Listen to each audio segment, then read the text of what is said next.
Miarabantsika rehetra indray amin'ny anaran'i Jesosy Kristy a. Tratran'izao anio alatsinainy faefatra ambin'ny folony volana oktobra zao.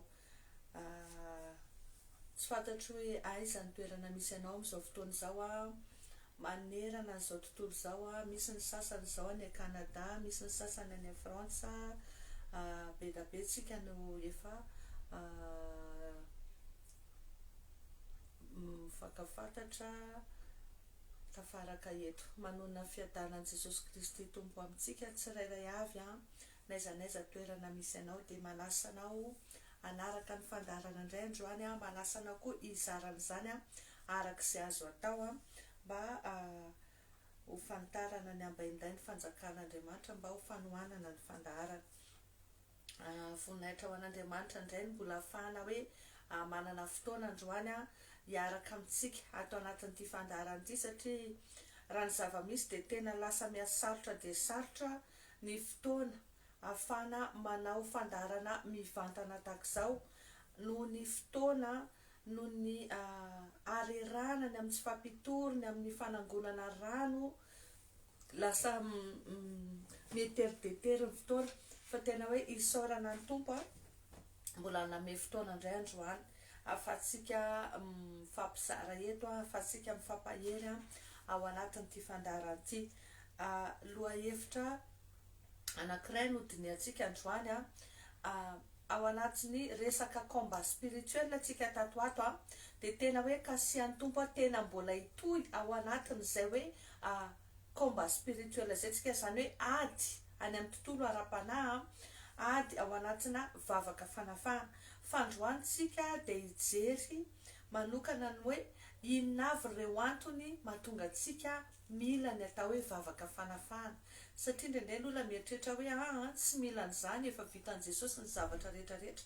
Fandroany dia tena te hitondra fanazavana ho anao mihitsiny a, ahatonga anao halala tsara, ahatonga anao tsy voahozongozona, ahatonga anao tena ho resy lahatra hoe ao anatiny cadre napetraka Jesosy tsara ny zavatra izay ataontsika ao anatin'ity vavaka fanafahana ity. Satria mety misy olona miteny hoe fa maninona to vavaka fanafahana foana, dia momba izay ny fandaharana hoentsika androany. Mialohan'ny zavatra rehetra dia andaontsika hivavaka, andaontsika hivavaka hisaotra ny tompo, satria tena lehibe ny fitiavana. Mino aho fa mahatsapa an'izany nareo. Za zao misy fotoana ohatrany hoe nasairakirana mitady ohatrany arary-tenda, mitady hovany gripa, azony tena reraka loatra, tena reraka loatra, tsy fampitoromaso, fa tena tsapako hoe mbola ny tompony miasa dia mbola ohatr'izao a. Dia tena faly mahita anareo indray ao anatin'ny fandaharana, tena hoe faly manana fotoana omeny tompo indray ahafahana mifampizara eto a. Dia tena hoe andaontsika hisaotra ny tompo. Misaotra anao indray izay Jesosy a, tena mankasitraka tompo, satria tena fitiavana tokoa ianao. Misaotra anao mbola nitahiry anay tsirairay avy a, mbola tratra ny tian'io ity tompo, mbola manana fotoana indray izay ahafahanay miaino anao, ahafahanay mifampizara, ahafahanay mandray zava-baovao avy aminao. Satria hozy izy ny teninao hoe rehefa fantatray ny marina dia ny marina ny manafaka anay tsy ho andevo. Manandratra anao izay tompo dia mankasitraka ny amin'ny fiarovanao feno. Be da be ny zavatra mety saika nisy ny tranga teo fiainanay, fa nahodinao mora foana ireny, narovanao ny tenanay, ny ainay, ny fanahinay, dia mbola tratran'izao an'io zao misaotra ny amin'ny fitahina manana ambiamby izay natobaka ao, misaotra ny amin'ny fanafana, misaotra ny amin'ny fanasitranana, misaotra ny amin'ny tolotsaina rehetra, misaotra ny amin'ny heritanjaka sy fahasalamana nentina natotosany tontolo andro ho an'izay rehetra efa hoe tratra ariva na tratra alina amin'izao fotoan'izao. Misaotra kosa ny amin'izay rehetra mbola fitantananao, ny amin'izay rehetra mbola miriri ao anatin'ny andro amin'izao fotoan'izao, satria Andriamanitra tsara ianao sady mpanao ny tsara. Mamindrafo aminay Andriamanitra ao ninina fahadisoanay, ninina fahalemenay, ninina ireo kitotoso tandrevaka rehetra. Mamindrafo Jesosy ninina vesatra sy alahelo any anatin'ny fony tsirairay avy manakana anay tsy atsapa fanatrianao androany ao anatin'izao fandaharan'izao. Aoka Jesosy nydranao anadio anay, aoka nydranao anamasina anay, anafaka anay amin'ny tsy fahamarinana rehetra, dia manona nydranao any amin'ny isa-tokantrano naiza toerana misy ny tsirairay avy manaraka an'izao fandaharan'izao. Aoka nydranao Jesosy anadio, anala ny sarina rehetra, amotika sy andrava ny aizina rehetra, ny zavona rehetra, ireo karazana loto rehetra izay mety mampetipetina anay tsirairay avy any amin'ny misy anay tsirairay avy Jesosy mahatonga anay tsy atsapa fanatrianao. Fa androany Jesosy aoka nydranao anadio anay, dia feno ny herinao indray zay, ny herisosotro fanamasinao ahafahanay mahatakatra, ahafahanay manana fahazavan-tsaina andray ampahazitona ny teninao indray androany mba ahafahanay mahita voninahitry ny anaranao. Misy andrata feno indray ianao Jesosy amin'ny fiainantsirairay avy androany, aoka mifanamasinao ameno anay, hikasika anay, hitaridalana anay amin'ny marina rehetra. Aoka ianao fanamasina ny anome anay ny fahalalana, ny anome anay ny fanavana, ahafahanay manavaka ny zavatsosa sy ny zavapoana indray amin'ny tsy an'io tia, ahafahanay mitombo fahalalana eo anatrianao mba ahatonga anay tsy horingana.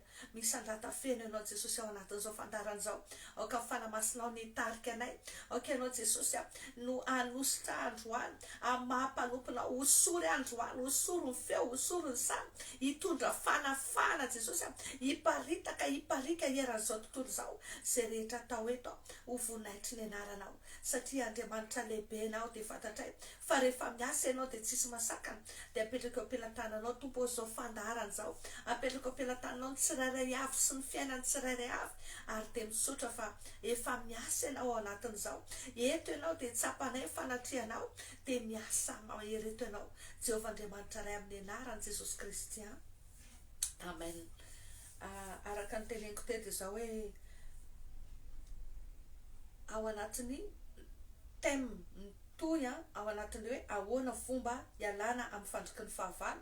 Ao anatin'ny antsika fa androany sika dia hijery ireo karazana teboka vitsivitsy mahatonga hoe fa maninona tsika no mila vavaka fanafana foana, fa maninona tsika manao an'izay foana. Satria be da be ny olona indraindray miresaka amiko ohatr'izany hoe fa nga zany tsy maintsy mila vavaka fanafana foana, fa nga tsy efa vitan'i Jesosy ny zavatra rehetra, na mahita andreny fandaharana zavatra alefako reny dia misy olona manao ohatrany hoe fanamarena ohatr'izany hoe efa vitan'i Jesosy ny zavatra rehetra. Dia momba izay ny fandaharana izay hoentintsika androany, dia hitohy ao mivavaka indray ty rehefa fandaharana manaraka, fa tiako hoe tena zavatsara tsika dia mba hoe ahoana moa zany, on est sur le même longueur d'onde zany hoe eo ny point iarahantsika mazava tsara ny zavatra izay iarahantsika manao eto mba tonga anao tsy hangozogozo. Voalohany indrindra aloha zany mialohan'ny teny hoe fanazavana dia izao hoe fanamarehako dia izao, raha hoe miresaka vavaka fanafana itsika, raha hoe anaovana vavaka fanafana ny olona anankiray na hoe prière de délivrance, zany akory tsy midika hoe possédé, hoe démoniaka le olona, tsy voatery ho démoniaka daholy ny olona izay anaovana vavaka fanafana, fa misy tena hoe olona tena démoniaka, zany hoe tena efa lalina, efa grave be zany le zavatra mahazo an'le olona. Fa misy kosa dia olona tena hoe matsiaro tena hoe voahidy. Rehefa ny olona anankiray zany mila vavaka fanafana rehefa tena matsiaro izy hoe voahidy, voageja ao anatin'ny olona, tena hoe tena tratrany fakoviana sy fahaverezan-kevitra tanteraka izy, ary tsy tanjony izay atao, ary eto dia mbola te ampatsiahtsika efa niteneniko ty fa mino fa misy amintsika mety hoe androany vao manaraka mifandarana mety misy atsika tsy naheno tamin'izay fotoana nitenenako an'izay fa ozy izy hoe misy karazany roa ny olana izay mitranga eo amintsika ny afantarana ho anazy hoe asany fanaratsy le izy dia zao i olana io mitondra anao any amin'ny fahakiviana any amin'ny famoizam-po any amin'ny fahaverezan-kevitra na mampirisika anao fahotana ohatra hoe raha tratranao mampirafy mivadinao disy fanantenana sy ny sisa ianao dia mampirisika anao hoe andeha hisotro toaka na mampirisika anao hoe andana koa mampirafy na mampirisika anao manao zavatra tsy mifanaraka amin'ny sitrapon'Andriamanitra dia be da be zany ny karazana olana tahaka an'izay izay mampirisika antsika hiala amin'Andriamanitra fanaratsiny ao ambadika an'io fa misy kosa karazana olana fa enao ao anatin'le olana dia ohatrany hoe vao maika ianao mangetaheta te hitady an'Andriamanitra vao maika mampifikitra anao amin'Andriamanitra le zavatra misy ary ny an'Andriamanitra moa zany dia fizahan-toetra amin'ny finoana izay ihany no tena ataon'Andriamanitra hoe atraiza no anekenao an'Andriamanitra atraiza no inonao an'Andriamanitra dia fizahan-toetra ny finoana foana ny avy any amin'Andriamanitra ary ny avy any amin'Andriamanitra dia mampirisika anao hitady an'Andriamanitra bebe kokoa hifikitra bebe kokoa amin'Andriamanitra izay aloha zany ny ahafahanao malavaka an'iny ka rehefa ao anatin'ny tena tratran'ny olana mavesatra ianao tena malahelo ianao teo anatin'ny fahakiviana ianao tena matsiaro tena hoe bloqué tanteraka mihidy tanteraka ny tontolonao eo zany ny olona anankiray rehefa mahatsapa an'izay dia mila ny atao hoe vavaka fanafahana raha miteny ny olona hoe fangatsy efa vitan'i Jesosy tena nanao Jesosy tena nanao izy ary tena nanafaka izy ary izay mihitsy natongavany hoe anavao ny zavatra rehetrarehetra fa ny tiako tenenina amintsika dia zao tsy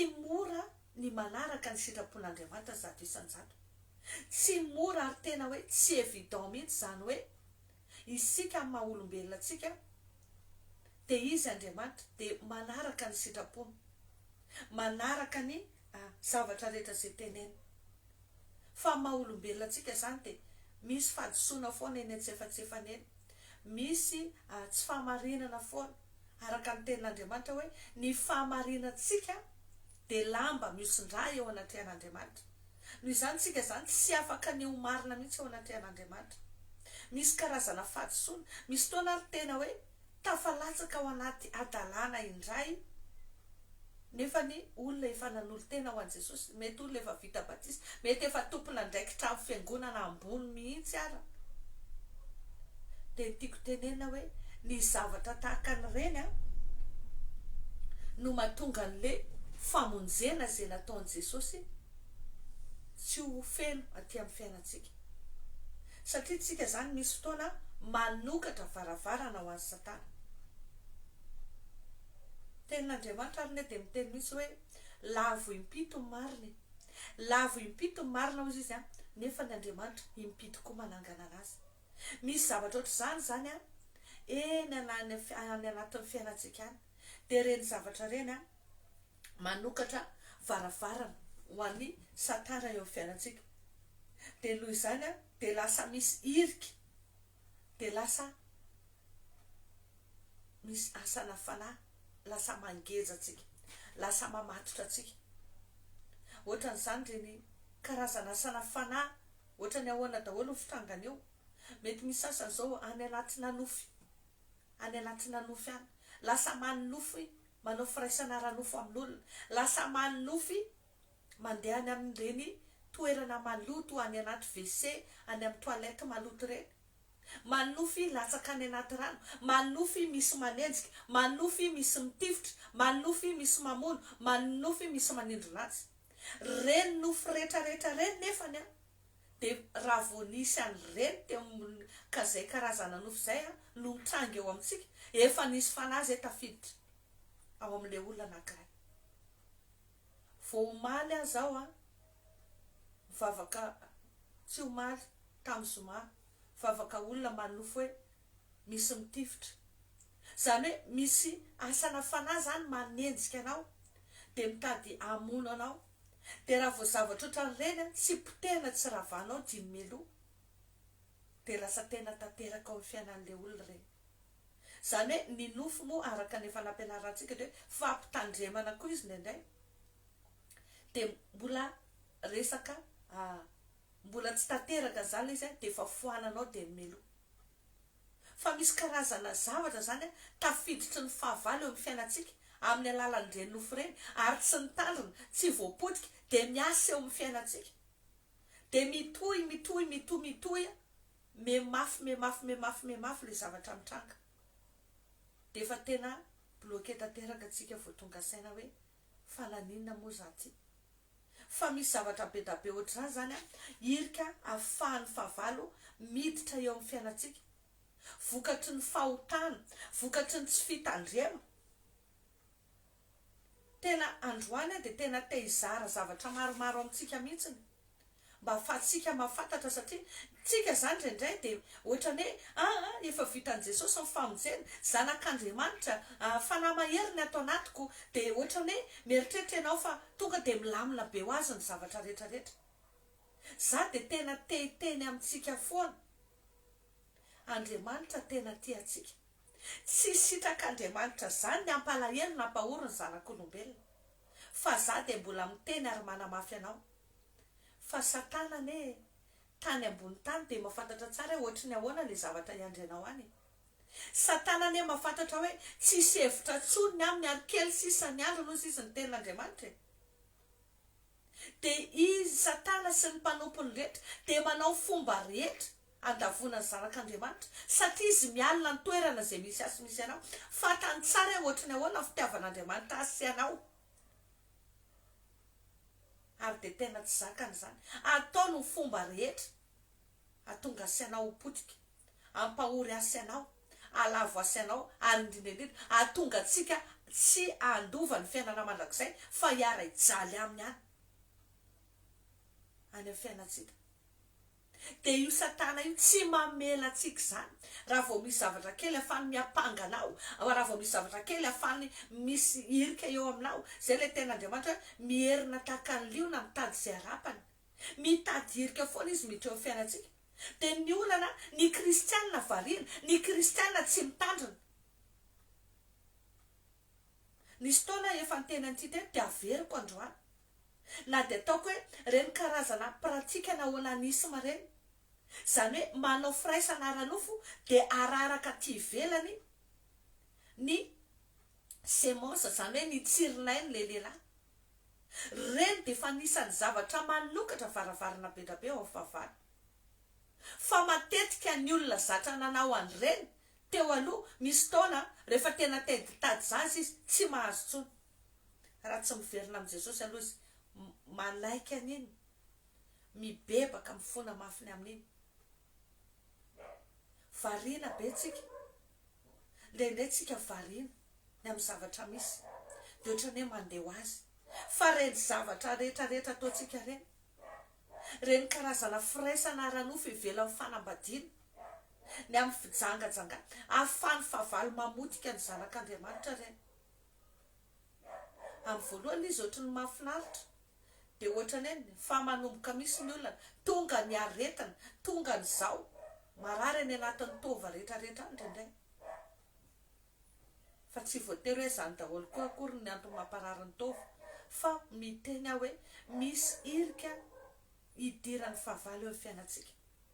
Ohatran'izany zao zaraiko aminareo ty na de io hoe mivalany rano io ara na hoe mandeha mivoaka tena hoe ina moa zany tena hoe mikakara hoe tsoroko ohatr'izany eny ny toerana rehetrarehetra eny ny any ivelany moa zany de hoe fa madio fa ny aty Madagasikara aty amin'ny faritra Afrika de satria mandeha ny rehetrarehetra any de mipipi eny rehetrarehetra eny za teny amin'ny teny anareo fa tsy fitandremana amin'ny zavatra ohatran'ireny de mahatonga ny fiainan'olona anankiray tena bloqué tena potika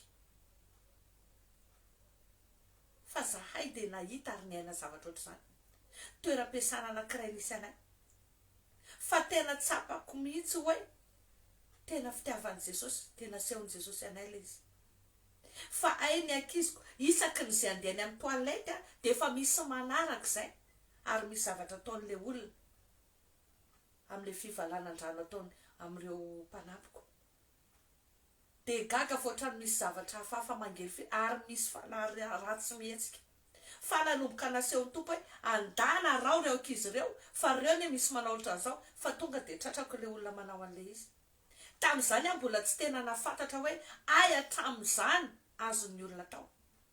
Ndraindray tsika tsy mitandrina, misy olona tonga mivahiny ao an-tranonao fa za tena miteny anao fa ny mpamosavy rehefa miditra ao amin'ny tranon'ny olona anankiray ny zavatra angatahany voalohany aiza ny toalety. Fa ny toalety de toerana anankiray ahafahany devolo se connecter aingana be ao amin'ny fiainanareo menakavy. Io tsika zatrazatra mandeha toalety tsy manondraka io. Za miteny anareo. Fa raha misy olona hafa tafiditra ao anatin'ny toalety anareo mahatratra an'io, vidiana lafo. Zay mahatonga miteny androany vitan'i Jesosy ny famonjena fa misy zavatra be da be mitranga eto amin'ity zao tontolo zao ty. Satana de mandrovitsy, ny zanak'Andriamanitra de variana.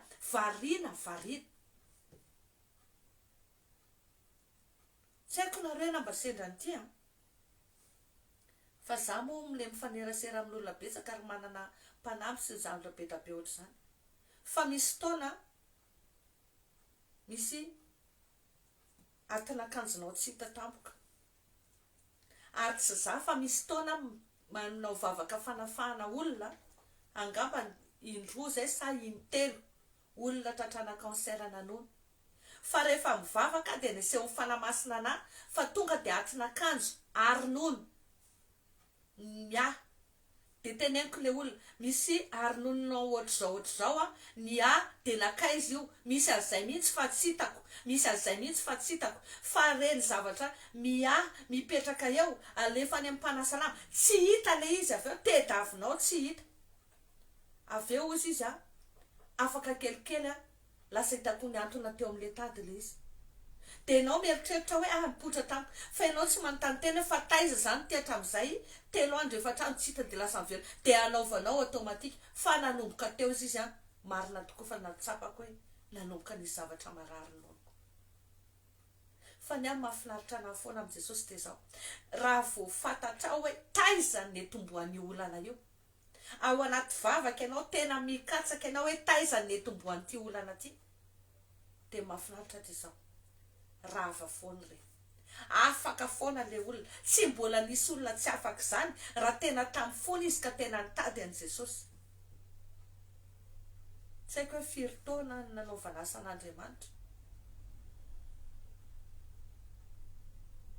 efa 20 taona angambany. Fa za miteny anao tsy manary zany Jesosy, tena tsy manary zany Jesosy raha tena mitady azy tsika. Fa mila miaika aloha tsika ny helintsika, mila manaiky tsika ny amin'ny kitotosiny tandrevaka rehetrarehetra. Ohatr'izany zavatra hoanina firifiry vo tamin'ny herinandro teo koa de ohatr'izany misy vehivavy anankiray malemy tsy tafatsangany eo ambony fandriana izy mitomany de ny ravaviny ny antso anahy fa vona ena tonga de natsoky le olona fantatro mo izy de natsoko. Misy taona izy efa mpakaty mivao fa tonga de za sady miantso anazy ny tonga de mahita ohatrany dragona be manindry anazy eo ambony fandriana tsy afahana mitsangana. Tonga de niteneniko amin'ny telefona fa tonga de le dragona niteneniko miala amin'ny vehivavy io. Tonga de nangataka famindrampon'Andriamanitra fa fatako hoe zavatra nohanina, sakafo nohanina. Vita iny niteneniko izy, taiza ianao inona nohaninao. Ndraindray tsika variana, ndraindray tsika tena variana. Io sakafo rehetrarehetra eraky ny lalana io de hohaninao daholo. Nefa misy amin'ireny olona reny misy témoignage zany ange olona efa miova fo le zanak'le olona miova fo fa ndray aman-dreny manana restaurant fa ny reo olona reo dia manao pacte amin'ny Satana mba hampandehan'io tsenany io. Fa rano avy any amin'ny morgue avy ampandroana faty tsy eto Madagasikara le izy no ampiasaina amin'ny restaurant mba hampandehan'ny restaurant. Reo karazan'olona mandeha mamonjimonjy famadihana sinareo be da be amin'ireo maka vovo-paty avy any ataony amin'ireny sakafondreo. Ary zany izy taona tena natsapa an'izany, tena nisy zavatra tsapako ny toy izay misy zavatra tsy mety asehon'ny tompo hatrany anaty nofy hoe tsy milamina, tsy mahazo mividividy mofo gasy raha manonakary amin'ilay toerana ohatran'izao intsony fa tsy milamina. Zay nataoko hoe ny famonjena dia vitan'i Jesosy fa Satana dia mitady hirika foana hidirana eo amin'ny fiainantsika. Indrindra moa tsika raha hoe zatra mihinan-kanina dia mihinan-kinana, tsy mivavaka tsara, vavaka tsy enjery maikamaika ny ataonao, tsy mamotika tsara ianao izay mety asa amin'ny maizina tao anatiny eny. Ny misakafo tezitra koa tia koa dia tena expérience hitako mihitsy. Fa raha venao tezitra ny mihinan-kanina efa tsy hainao io mihinana io fa zavatra hafa.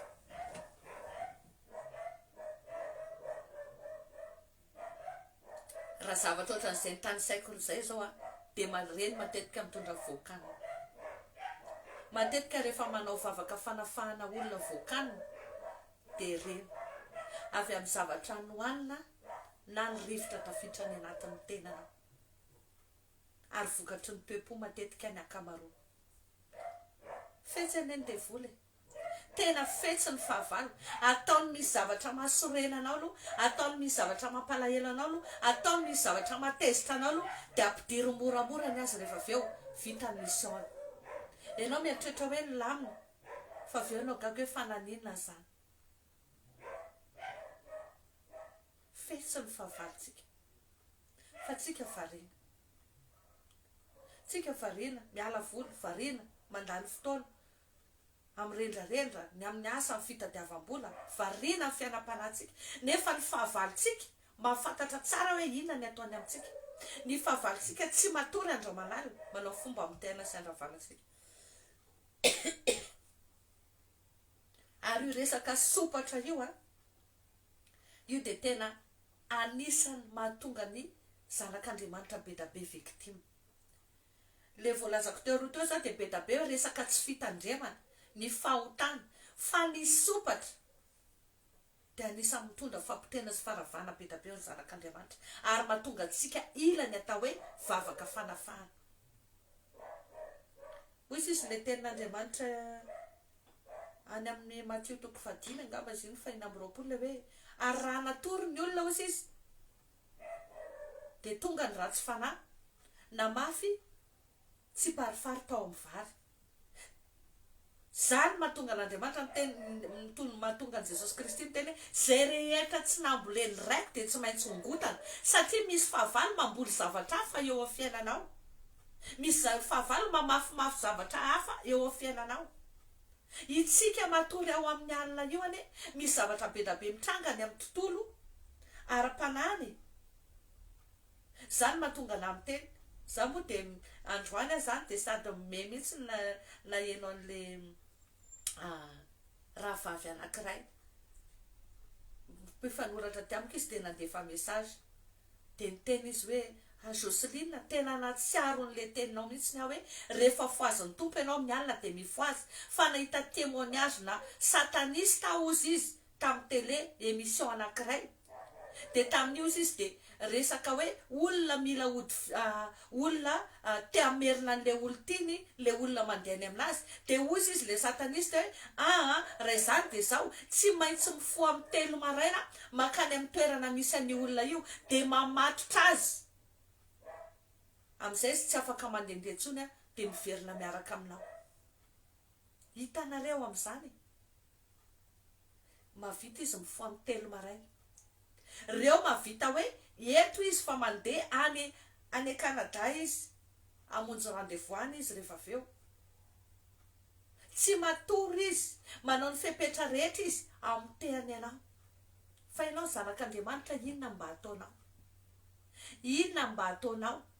reraka mijery baolina ianao, reraka mijery série ianao efa masina efa milondolondo be zany ianao raha mavita vavaka ohatra ny paty matsiro salon sisa ny ataonao 2 minitra de masaka, ndraindray ny amenina sisa tsy vita ao ianao de renikao. Ny fahavalo nefa manao fomba rehetra amin'ny tenanao. Ianao moa nieritreritra hoe nety ny fiainanao, lasa ianao, tafita ianao lasa ny andafy ianao, tafita ianao nahazo visa ianao, tafita ianao nahazo vady tsara tarehy ianao mahafinaritra, tafita ianao tafakatra tamin'ny asa, de mieritreritra ianao fa faly aminao daholo ny olona manodidina anao. Be da be amintsika ny tratrany sopatra ohatran'izany ry havana, fa tsy mitandrina ny zanak'Andriamanitra. De ndraindraitsika miresaka amin'ny tantaran'ny fiainantsika amin'ireny olona ireny de mahazo-po, nefa ndraindray le olona io tantaranao zavatra mahazo anao mihitsy ny olona fototry ny olonanao fa ianao variny. Ndraindray ny olona izay misopatra antsika tsy olona lavitra antsika mihitsy.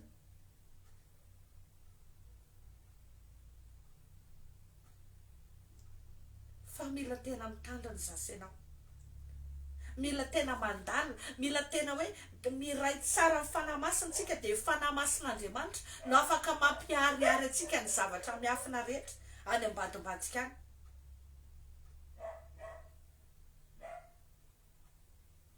Fa ny fahavalo tsy mamela moramora, zay mahatonga atsika mila vavaka fanafana. Misy zavatra tsofoko ny fahavalo amin'ny fiainanao.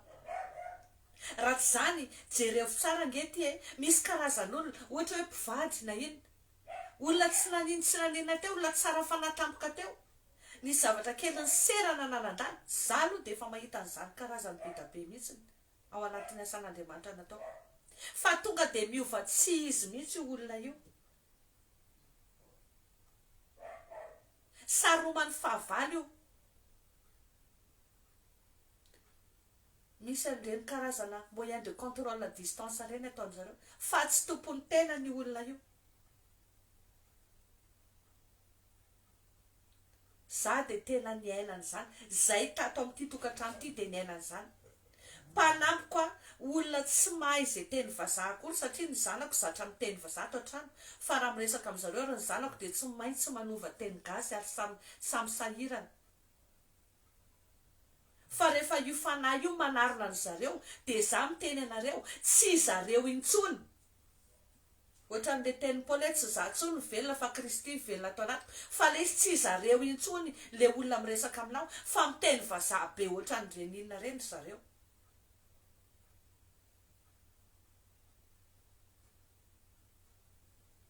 Betsaka amintsika anie tratran'izany, ary tsy tsika fa tao anaty baiboly ary de misy ka ohatran'izany mihitsy. Raha jerevantsika zao i Petera zao ao amin'ny Matthieu toko 9:20, andininy 9:20, eo amin'ny andiny 9:20 izy rehefa avy nanao asa Jesosy de hozy izy hoe ahoana iza hozy izy mifetrereta-ndreny vahoaka reny ana, nanontany amin'ny mpianana izy de ny mpianana teny hoe ny sasany teny hoe Eli, ny sasany teny hoe mpaminany, ny sasany teny hoe zao. De hozy izy Jesosy ary nareo kosa hozy izy milaza ho izy, de Simona Petera namaly hoe ianao le Kristy zanak'Andriamanitra velona. Eo amin'ny andiny 9:20 zay Matthieu toko 9:20 andiny 9:20, Petera ny teny hoe ianao ny Kristy zanak'Andriamanitra velona. De namaly Jesosy teo amin'ny 7:20 hoe sambatra ianao ry Simona Barjona, fa tsy no famandrany nampiteny anao zany fa fanamasin'Andriamanitra. Ao amin'atin'io toko io ihany, ao anatin'io paragrafy io ihany, fa eo ambany kely eo amin'ny 7:20 rehefa nilaza ny aretany Jesosy de hozy izy ndray Petera tsy ho aminao ane zany, fa tonga de hozy Jesosy hoe nivoaka ianao ry Satana. Tiako tenenina aminareo de misy zavatra ohatr'izany eto amin'ity fiainantsika ity. Misy fotoasana fanamisisika tampoka ohatr'izany. Zany mahatonga antsika ndraindray gaga za ve teny an'izany, zany ve, satria na ianao ara tsy tonga saina hoe zany nataonao teo, zany ny teneninao teo, satria manipule. Ndraindray tsika manipule. Indraindray tsika téléguidé, indraindray tsika misy esprit contrôle atsika any ambadimbadika any. Mi-influencer ny comportement antsika, mi-influencer ny décision antsika, mi-influencer ny toetra antsika, ny zavatra ataontsika. Dia raha vao tsy matsapa an'izany ianao, fa variana fotsiny, tsy manohitra andreny ianao, dia mihidy ary mikatona tanteraka amin'ny fiainanao rehefa avy eo. Zay ianao vao gaga. Zay mahatonga antsika mila ny atao hoe vavaka fanafana. Azavaiko tsara aminao mihitsy ny antony ilantsika vavaka fanafana sy tsy maintsy anaovantsika vavaka fanafana. Raha tena raha kristiana tena te ho afaka ianao, tena ihany amin'ilay fiainana be da be, ilainao vavaka fanafana. Mila manana fanetetensika. Fa misy mantsana ny nefa vitan'i Jesosy, zay tsisy devoly zany ozy izy le valiten'le olona. Ay ve ho eny ary. Fa ny fiainan'le olona ve tena ohatr' zany. Tena tsara be, tena milamina, tena misy fifaliana sy fiadanana, misy fanatrehan'ny fanamasina feno ve fiainan'le olona. Fa raha izany, tsara. Fa indraindray mamita tena fotsiny tsika. Mamita tena tsika dia voamay manome fitoerana ho an'ny devoly. Raha jerentsika indray ny amin'ny resaka alliance, io koa dia anisan'ny mampisy devoly amin'ny fiainan'ny olona, mampisy fanaratsy mamatotra amin'ny fiainan'ny olona. Resaka alliance, fifanarahana, nataon'ny ray aman-drenao, nataon'ireo razambenao, nataon'ny ray aman-drentsika sy ny razambentsika, aloha za koa ao anatiny. Fa be da be ny zavatra nataon'ny ray aman-dreny sy ny razambentsika. Nanao vady tamin'ireny rano reny izy, nanao fanarahana tamin'ny ragoto sy rabe izy, nanome procuration izy. Indraindray ny razambenao te hanan-karena, dia ny taranaka rehetra nataony sorona. Zany nge reny fa namepitapita reny. Diabetika dia diabetika daholo izy menakavy, voan'ny kansera dia voan'ny kansera daholo izy menakavy, matanora dia matanora daholo izy menakavy. Nisy ny varotra anareo menakavy tany amin'ny razambe tany aloha tany. Mila miatoraka amin'i Jesosy iny dia ivereno. Taizana nanao fanarahana, dia poteo iny, dia ravao iny. Ninina fifanarahana. Satria anao efa amin'ny Kristy Jesosy, dia mila tapahanao ny rà zay nepita avy any amin'ny razambenao. Fefahadiainan'i Jesosy ny ao aminao, dia manomboka lavinao reny. Vavaka fanafana no fanamanao an'izany rehefa. Ny vavaka fanafana dia tsy mitovy amin'ny vavaka tsotra. Ny vavaka fanafana tsy mitovy amin'ny vavaka federaly, tsy mitovy amin'ny vavaka fisaorana, tsy mitovy amin'ny vavaka sakafo. Ny vavaka fanafana dia vavaka tena ciblé. Tena ciblé ary tsy misangisangy. Rehefa matsara anao ny zavatra mangejanao, manavesatra anao, tena hoe mampahoro ny fanahinao, dia tadidio asana fanahy io, mila miditra ao anatin'ny vavaka fanafana ianao. Aza manaiky mipetrapetraka fotsiny izany. Tsapanao misy olona manodidina anao, mety vadinao, mety zanakao, manomboka hafahafa ny fitondran-tenany, ohatran'ny misy zavatra miova, ohatranà dia tena sensible mihitsy ny amin'ireo zanako ireny amin'ny ato an-trano na ny mpanampiko na zay rehetra miaraka petraka.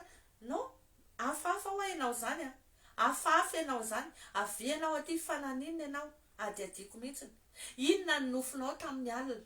Satria izay moa dia efa mahazatra anay ilay mitantara nofy alohan'ny ianao fotoam-bavaka. Fa indraindray misy zavatra dino, en cours na journée misy zavatra hitako tsy milanja, misy zavatra tsy milamina, fa ahoana? Tsy hafahafa ve ianao? Matetika ny afantaranao fa misy micontrôle anao any ambadimbadika any, misy esprit de contrôle irahana aminao. Matetika tiatroka ty mavesatra foana, mavesatra be tiatroka ty. Raha vao io zay manomboka mavesatra, tonga dia poteo sy ravao lava. Fa jereo, fa manomboka mieritreritra zavatra tsy eritreretinao, lasa eritreretinao, mieritreritra zavatra ratsy, lasa miteny ratsy, lasa manozolo, misy zavatra ratsy zay tsy toetranao ary zavatra tsy eritreretinao manomboka injecteny any anatin'ny subconscient anao any. Fa raha vao tsy toerinao io de lasa ao io de farany vavanao lasa miteny an'io de lasa tanteraka eo aminao io. Ohatran'izany ny asan'ireo mpanompo ny satana reo. Tao anatin'ny asan'Andriamanitra be da be zay efa nataoko, be da be amin'ireo miova fo de tena mitantara zavatra be da be, mamoaka secret zavatra be da be ohatr'izany. Ka raha ianao mieritreritra hoe tsy mila vavaka délivrance de za miteny anao. Ambakaindreo tsika, ambakaindreo ianao. Be da be ny fifanarahana natao tany aloha tany mety mamatotra anao. Mila miala amin'ireny ianao, mila tapahanao ny zioka sy ny ozina rehetra zay nanarakaraka anao tamin'ireny. Ady ny resaka tontolo ara-panahy. Zay mahatonga ny tenin'ny soratra masina ao amin'ny Apokalipsy hoe izay maharesy satria misy ady atrehana le izy.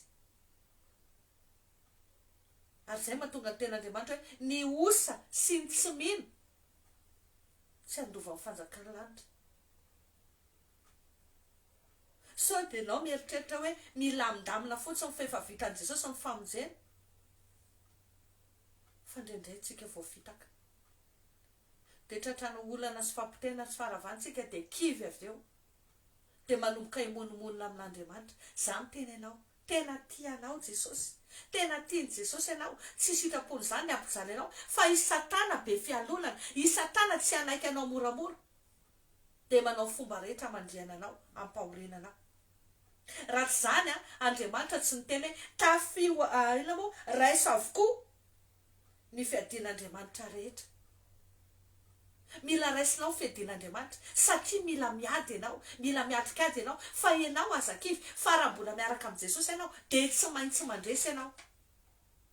Ao anatin'ity fiadin'Andriamanitra ty zao de zaraiko aminareo fa matetika ny olona manana problème tratra, ny olona manana aretina tratra, zay rehetra nanaovako vavaka fanafana tamin'izay, tamin'ny efa ela be nanao an'izay voalohany indrindra. De za moa rehefa misy olona de Jesosy tsy fatako io fa sehoy anao hoe inona mahazo an'io olona io de ina de tonga de zay hoe tafio ny raro ny fiarovatratra. Fa io olona io izy olona manao tsy rariny io, mitaraina mivady aman-janaka io, mitaraina fa eto aminao eto izy mody malemilemy feo be, fa io izy mampahory ny vatiny. Za moa rehefa ohatra andreny de za tena ilako tsiny amin'ilay olona zaho azafady fa za tena tiako ny vavaka olona, mahafinaritra anareo ary tena tiako ny anafana anareo fa saingy za koa tsy manam-potoana ilalao aminareo fa zao zay teny azoko de zay ny teneniko de na ianao manapa-kevitra miova de afaka ianao, fa zao any zavatra azoko taminao. Fa tonga de mitomany le olona tena mariny zany. Fa ny olona manao zavatra tsy rary ny olona, ny olona manao zavatra mampalahelo olona, mampahory piasa, mampahory reny matetika misy problème amin'ny resaka tratra foana. Ohatr'izany koa ny olona saritahotra, rehefa mivavaka tena saritahotra de efa diran'ovy tsy manana fiadana de ozy ny ten'Andriamanitra azoko hoe ny fitiavana tsy manatahotra fa tsy manam-pitiavana io olona io. Nanomboka tamin'izay de fatako hoe matetika an'le olona misy toetra reny, olona masika reny, saritahotra foana de matetika reo marikaiko fa de marina ny tahotra mampahory. Misy zavatra ohatr'izany, misy karazana carapace spirituel apetraky ny favalo amintsika de mampamboly toetra hafahafa amintsika ahafany mamely anao. Raha misy zany ny tena manana an'le toetra filazantsika hoe masady mampiditra amin'ny mamoaka de Satana. Ampidiriny aty aminao le toetra ratsy, voleny toetra ratsy aty anatinao, injecteny aminao, asiny carapace spirituel, atonga anao mafiloa, atonga anao négligent, atonga anao tandrevaka, atonga anao varimbarina. De iny rehefa aveo asiny amin'izay ianao rehefa aveo. Fa raha vao tsy tena miray tsara amin'Andriamanitra ianao de tsy maharaka an'izany.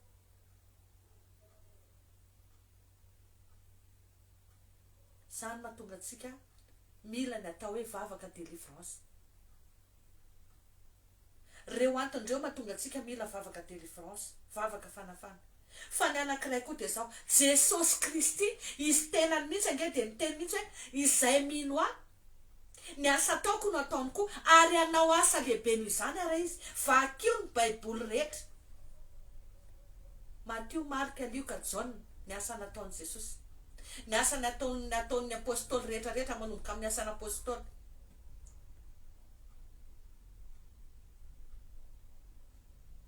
Mandrapatonga ny any amin'ny Jôda feno.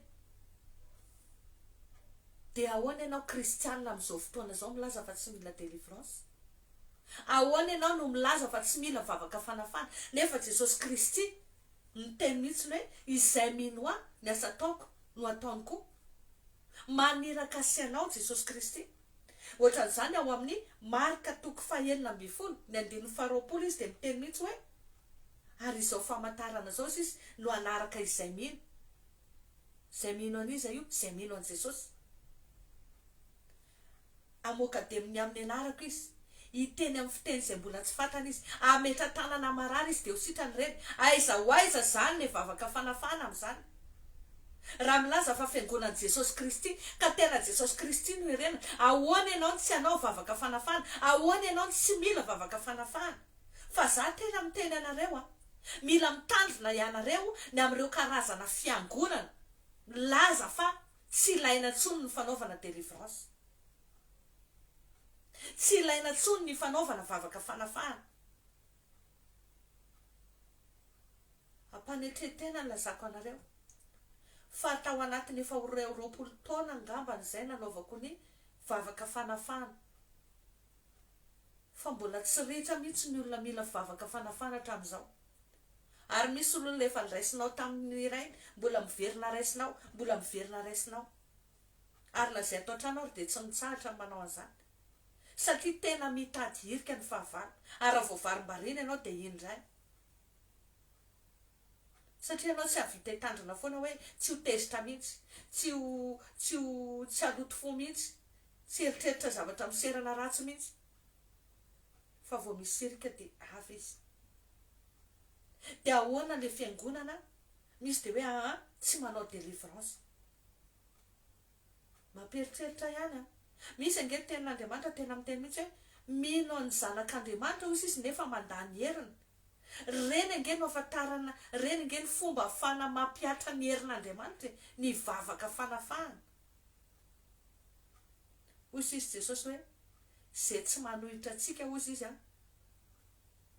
dia momba antsika. Jesosy ny teny an'izany. Fa Satana koa jereo fa ny tenin'Andriamanitra foana koa ny afaka ampiasaina. Zay tsy manohitra anay hozy izy dia momba anay. Fa za mitena miteny fa za tsy matoky fiangonana tsy mety manao vavaka fanafahana izany, satria rehefa tsy manohitra ny Satana izy dia mety ho momba ny Satana izy zany. Tsy fantatra fa za tsy dia matoky loatra, satria Jesosy Kristy mihitsy dia miteny hoe toero ny devoly fahavalonareo dia andositra anareo izy. Tsisy ifandraisany Kristy sy Beliala, tsisy ifandraisany mpanompon'ny Kristy sy ny mpanompon'ny Beliala. Koa nahoana ny fiangonana tsy hanao vavaka fanafahana? Tsy haiko fa tsetratsetra tsy aritra fotsiny zany. Mba tena te-hamoha antsika fa indraindray tsika tafiditra ny anatina compromis rehefa avy eo, tafaray petsapetsa amin'ny zavatra maloto rehefa avy eo, dia gaga ianao. Fa arakaraka ny vavanao amin'ny fiangonana vao may ianao bloqué, vao may tsy mety ny fiainanao. Mila tena mandiny tena lalina tsika.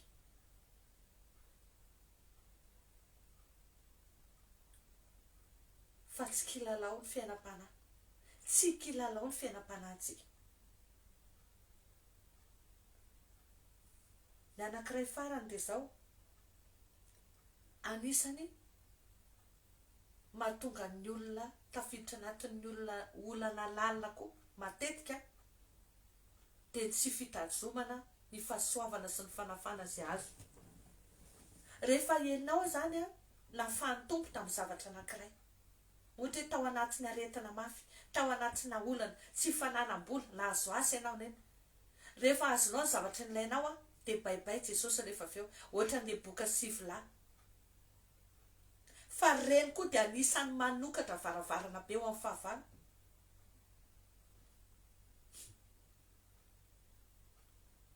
Narary mafy le olona talaolao mafy afaka teo izy sitrany izy nefa ditrany ihany ny atao.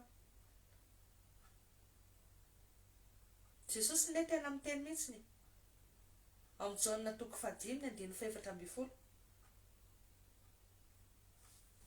hoe zaho ozy izy tsy manameloko anao fa mandehana ozy izy de aza manota intsony ndrao ho tonga aminao zay ratsy nohony teo. Zany mahatonga fiainan'ny olona bloqué be da be amin'izao fotoana zao satria manao an'Andriamanitra ho filany zavatra fotsiny any. Ataoko izay azahoana visa, ataoko izay azahoana visa, any tonga any an-dafy, tonga any milamindamina ny fiainana. Velomany Jesosy. Tsy mananasa sahirana mitototo mivavaka mazoto mandeha mivavaka maraina, vavaka hariva mandeha foana, mandraindraikitra risary voana azoaso. Lasa sahirana be zaiko, lasa tsisy fotoana kanaina mihitsiko, mba lahady zay mba manasa lamba, lahady zay mba mitsotsotra. Zay koa hoe lasa miasa sabotsy koa zao e. Lasa mikambon-javatra sisa.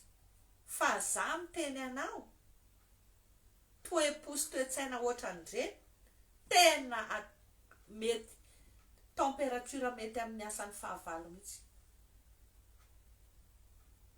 Fa amin'ny voalohany iny ohatra mody mety, fa jereo fa me manomboka potika amin'ny fiainan'le olona rehefa feo.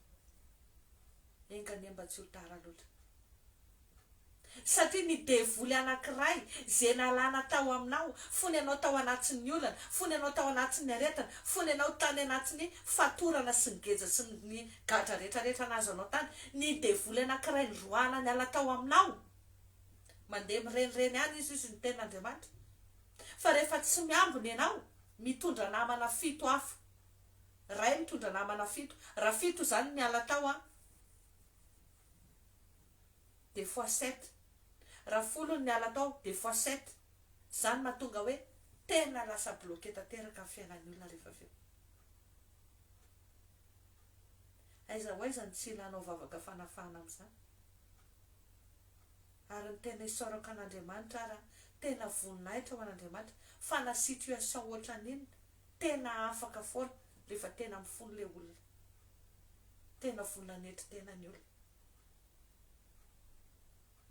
Fa za fotsiny tena teny aminao, tsy kilalao ny vavaka fanafana, tsy kilalao ny vavaka fanafana. Zany mahatonga manamafy ny teny foana tatoato satria anisan'ny anankiray manokatra, tsy hoe manokatra fa anisan'ny anankiray mahatonga ny fahavalo ikitikitika fiainan'olona koa, ny fiainana mpanompon'Andriamanitra. De ny mpanompon'Andriamanitra mivavaka ho an'ny olona zay mbola tsy miala amin'ny fahotana, olona zay mbola tsy tena vonona hiala amin'ny adalana, nefa mangataka vavaka délivrance. Fa ny devolin'iny olona iny tena makaty. Misy fotoana tsika ao anatin'ny direct ohatr' zao, tsy haiko fa raha mpanaraka ny direct ianareo de mahatsapa an'izany. Efa mivavaka aloha amin'ny fanomanana direct, vao manomboka anomanana direct siny tomany valala ny alika. Henoko mihitsy hoe miala any daholo le fanahy manarakaraka an'le olona rehetrarehetra.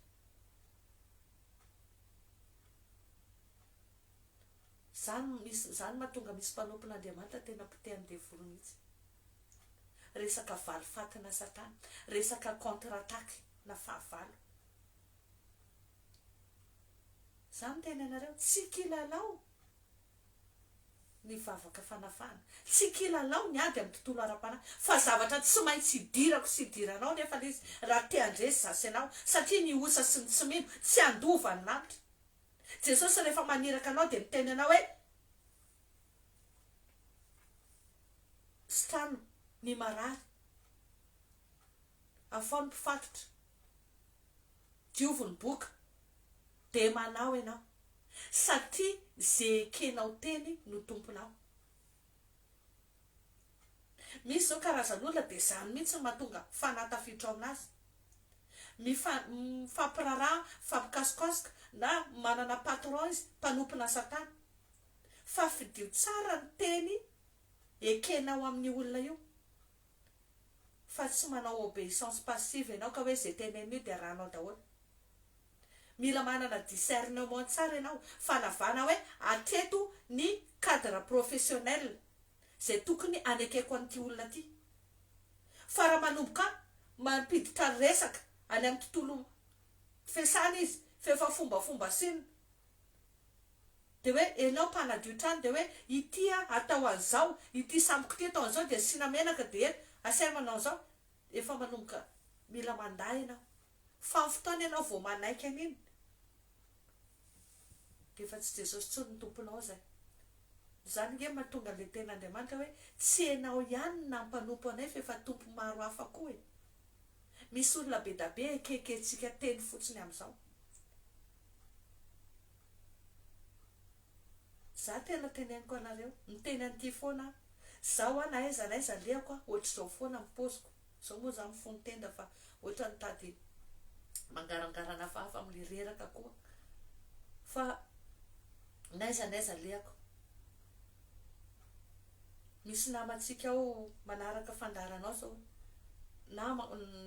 namako izy ny lavitra be fa rehefa tonga tia Madagasikara izy de tena matahotra amin'le fampimalaza tia Madagasikara siny fa lasa zay da miara-miantsena ny Ambodisotro ohatr'izao foana mipoziko tsy fa mila fidinao tsara hoe rehefa mandeha anao iza miaraka aminao ianao zay manana Jesosy Kristy no mitariky fa raha olona hafahafa no miaraka aminao ka izy no mitariky anao tonga de ao ambanin'le fahefan'le fanahy miaraka aminy ianao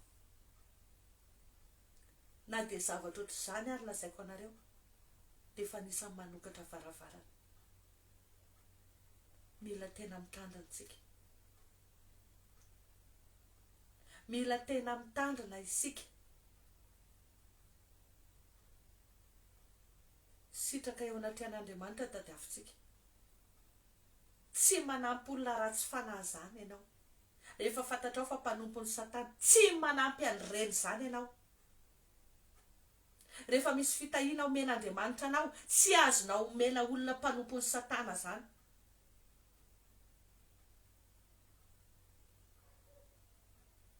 Vavaka ianao ary mangataka fitahiana zao tahiny Jesosy ianao avy eo akoatra ny asan'Andriamanitra siny fiainanao karakarainao de asan'Andriamanitra ny tohananao fa tsy hoe tahiny Jesosy ianao de lasa na riba sy anna ary amin'ny mpanompo ny Satana re. Misy zavatra be da be ohatran'izany tsy tandremantsika zay natonga nanteny hatramin'ny voalohany hoe sarotra ny manaraka ny sitrapon'Andriamanitra zato isan-jato satria tsika ny olombelona no famandra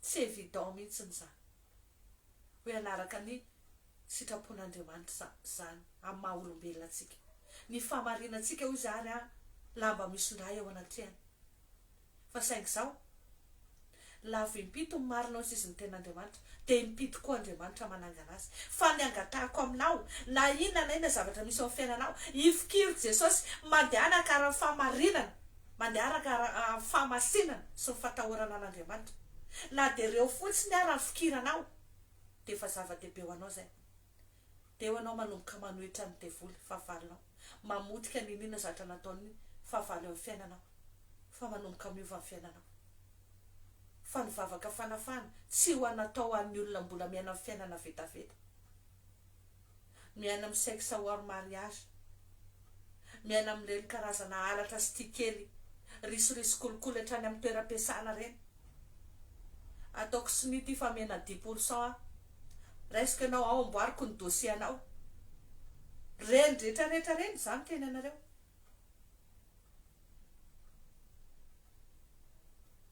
tsy famarinana amin'ny resaka fitatranana vola dominy devoly tapany mandoherany fotsiny ianao fa mety mahazo 10 000 ariary ianao amin'iny fa même pas après ianao arakaraka ny niveau ny fifandraisanao amin'Andriamanitra fa plus ianao olona akaiky an'Andriamanitra plus aingana be ny sazonao ary mafimafy fa iny andron'iny ihany ianao de ho very 100 000 ariary na perte 100 000 ariary na simba zavatra samila raha tsy haiko fa betsaka ny olona hitako naharitra tena hoe mitena hoe tandremo fandriamanitra tsy azo fazifazina aza manome fitoerana ho an'ny devoly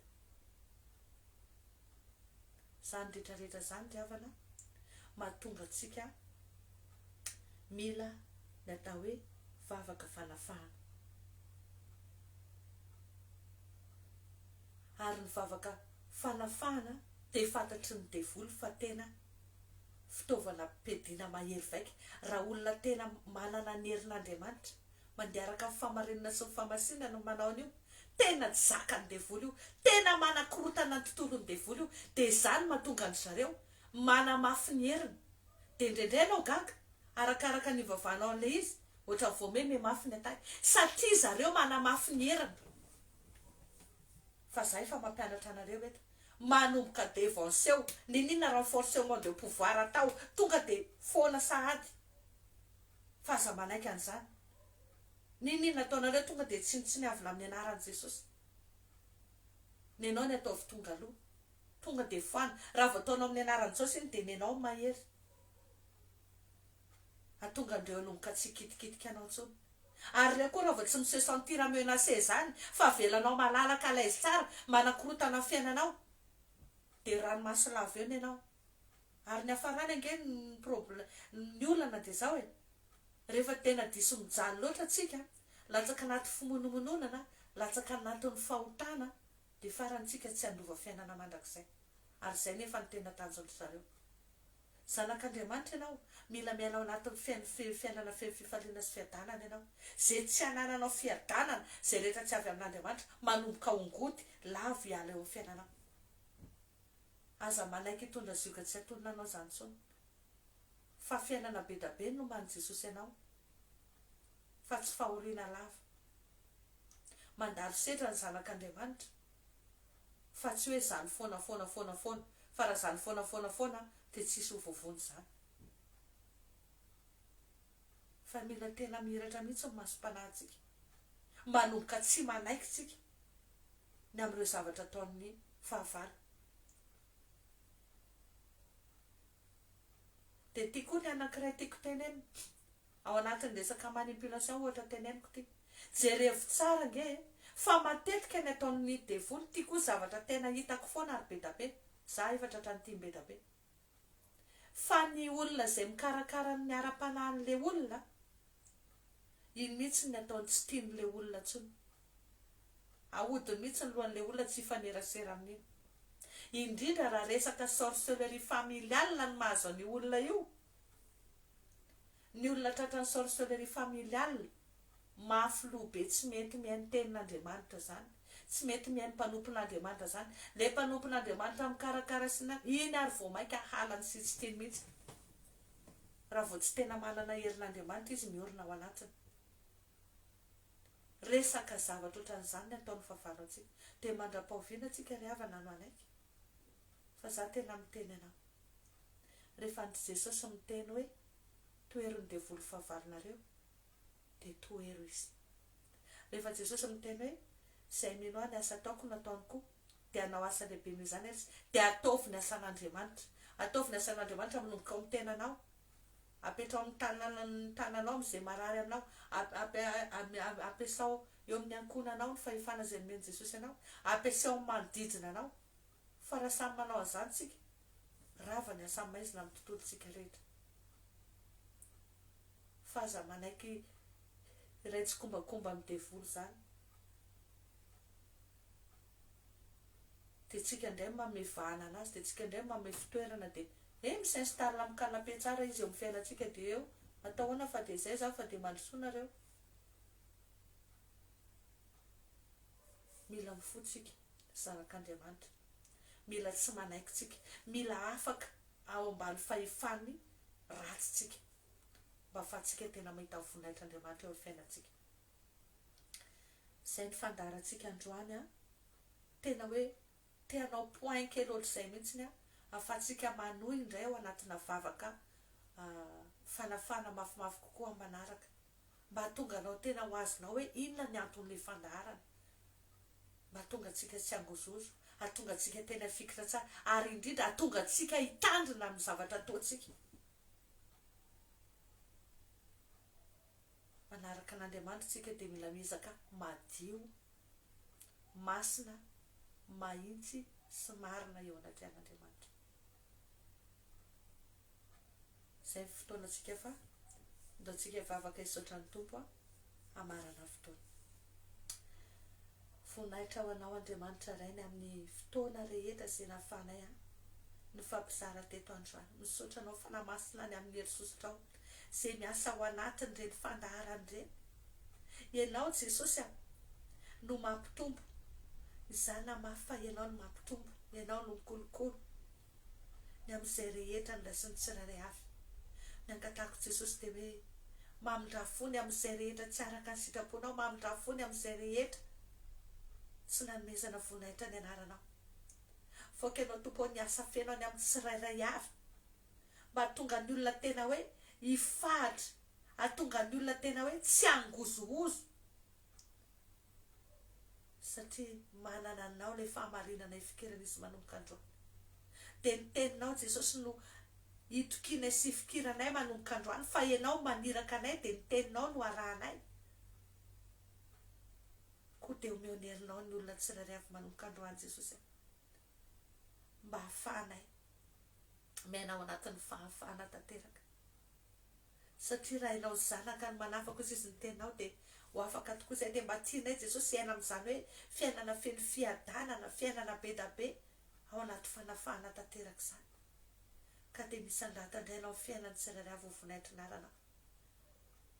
Dia raisy tompo fapetraka feno am-pianan-tananao koa fiainany tsirairay avy, ny fiainam-panahiny tsirairay avy, tahio sy arovy ary ambeno ny tsirairay avy Jesosy.